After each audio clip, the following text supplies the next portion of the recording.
Few players in Major League Baseball embody both promise and frustration as vividly as Giancarlo Stanton. Okay. 13. Stanton is homered again!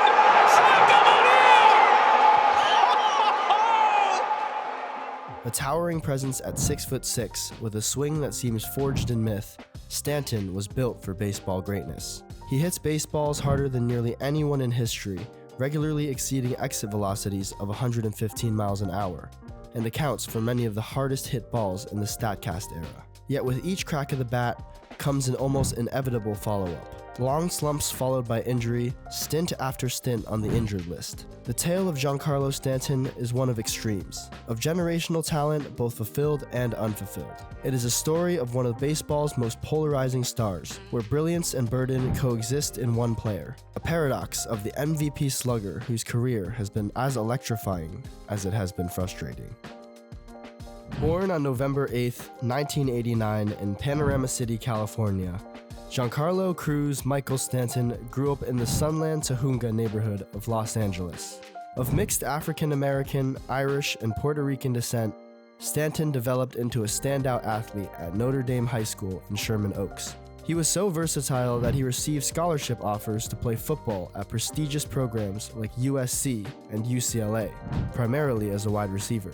However, Stanton's passion for baseball ultimately won out. He committed to Tulane University for college baseball, but his potential led him to forego college after being selected in the second round of the 2007 MLB draft by the Florida Marlins.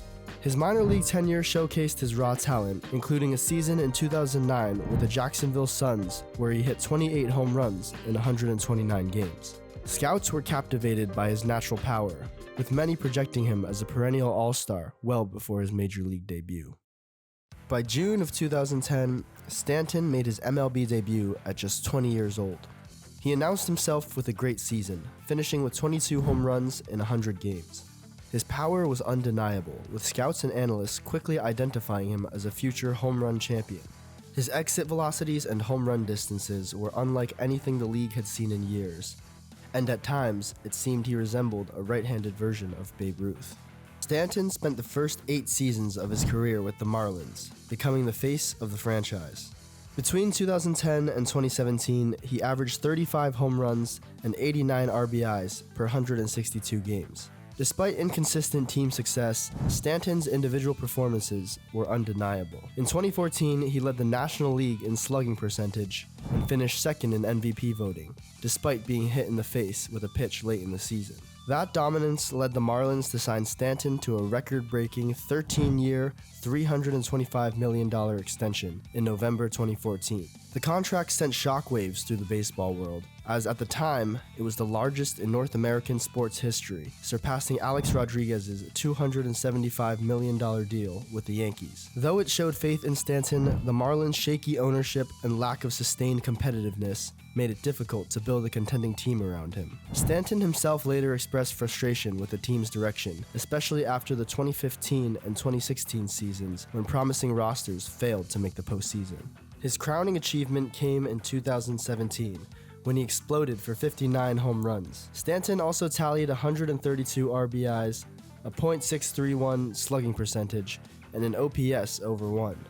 These numbers earned him the National League MVP and cemented his place as one of the game's premier power hitters. That season, he recorded 32 home runs after the All-Star break, an astounding display of power that showcased how dangerous he could be when healthy and locked in. By the end of 2017, with new ownership under Derek Jeter and continued struggles on the field, the Marlins began to rebuild. Stanton, frustrated with the lack of direction, agreed to void his no-trade clause to try to move to a contender. In December 2017, he accepted a trade to the New York Yankees, who were fresh off a deep playoff run and boasted one of the league's most potent offenses. The Yankees took the bulk of Stanton's massive contract, betting that his power bat would be the final piece in the championship puzzle. Swung on and drilled to deep right center field. It is high, it is far, it is gone! It is first Yankee at bat! Stanton's debut season in pinstripes came with immense expectations. The idea of pairing him with Aaron Judge created a media frenzy, with fans envisioning a modern-day Murderer's Row. In 2018, Stanton played 158 games, hitting 38 home runs, driving in 100 RBIs, and finishing with an OPS of .852. Statistically, it was a strong season, but the New York fan base, known for its harsh judgment, expected even more. Then came the injuries. From 2019 onward, Stanton was hampered by a seemingly endless cycle of physical setbacks. Shoulder strains, bicep tears, knee inflammation, quad and hamstring issues, and Achilles tendon problems. In 2019, he played just 18 games, and in the COVID-shortened 2020, he appeared in 23 of 60 games. While he rebounded with 139 games in 2021, his performance dipped in the next 2 years, where he hit below .215 in back-to-back seasons for the first time in his career. In 2023, he posted a career low in batting average of .191. His defensive limitations also began to show. Once a capable right fielder, Stanton's injuries and build had relegated him to a designated hitter role. This positional inflexibility forced the Yankees to shuffle lineups and reduce their options, especially when trying to keep the other sluggers on the team fresh. This inconsistency drew criticism from not only media and fans, but also from front office insiders who questioned whether Stanton could ever stay healthy long enough to justify his contract. Leading up to the 2023 season, Yankees GM Brian Cashman even said that he believed that Giancarlo was going to wind up getting hurt again, more likely than not, because it seems to be a part of his game. Over a 5-year span, he missed nearly half of the Yankees' regular season games, and as a Yankee, Stanton has missed over 300 games in total, nearly 2 full seasons of play. To this day, Stanton's contract remains a lightning rod for debate. He is due to make $25 to $32 million annually through 2027, with a club option for 2028. As of 2024, the Yankees are still paying for the bulk of that salary, despite the Marlins agreeing to cover $30 million as a part of the trade deal. In a sport with a luxury tax and competitive balance threshold, every dollar matters, especially for a team like the Yankees that is routinely near the top of the league in payrolls. Critics argue that the deal hinders the Yankees' payroll flexibility, particularly as Stanton struggles to remain an everyday player. But you may be asking, with all these negatives, is there anything redeeming about Stanton? Well, there is one thing, and it's pretty big. That's last game. Golfs one, way back there, scraping the sky and giving the Yankees the lead. Stanton's ability to deliver in the postseason has been like none other. In the 2020 playoffs, Stanton hit .308 with 6 home runs and 13 RBIs in 7 games. His slugging percentage that postseason was a monstrous 1.038. In the Yankees' only playoff game in 2021, Stanton delivered again, going 3 for 4. In the 2022 ALDS, Stanton launched a 3-run homer in the decisive Game 5 against Cleveland. None of this lives up to his 2024 postseason, though.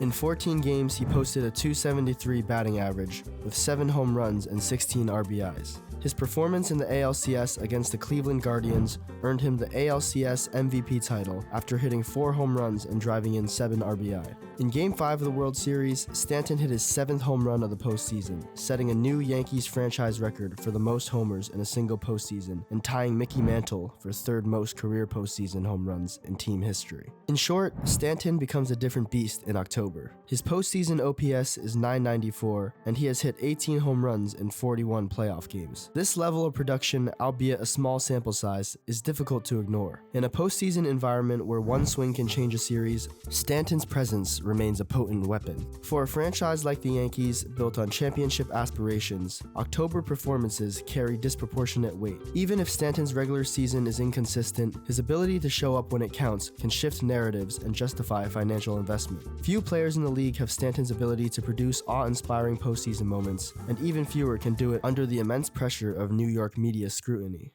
Giancarlo Stanton's career has been full of the highest highs and lowest lows. He is one of the most powerful sluggers of his generation, ranking among active leaders in home runs, slugging percentage, and exit velocity, yet frequently sidelined and streaky when healthy. He has posted MVP numbers, yet faced media backlash and fan impatience. His contract is both a cautionary tale in durability and a source of playoff hope. Ultimately, Stanton embodies the duality of modern baseball stardom. The gift is his unmatched physical prowess and ability to shift the momentum of a game with a single swing. The curse is the fragility that has denied fans the opportunity to see it more often and affects his rhythm. Fans are left to wonder what could have been if Stanton had remained healthy. Could he have challenged the 700 home run club? Could he have pushed the Yankees to multiple World Series appearances? His legacy, still unfolding, will depend on whether his postseason moments can outshine the injuries. For now, he remains a player capable of writing history in October, even if the journey to get there is often rocky. One thing is certain though,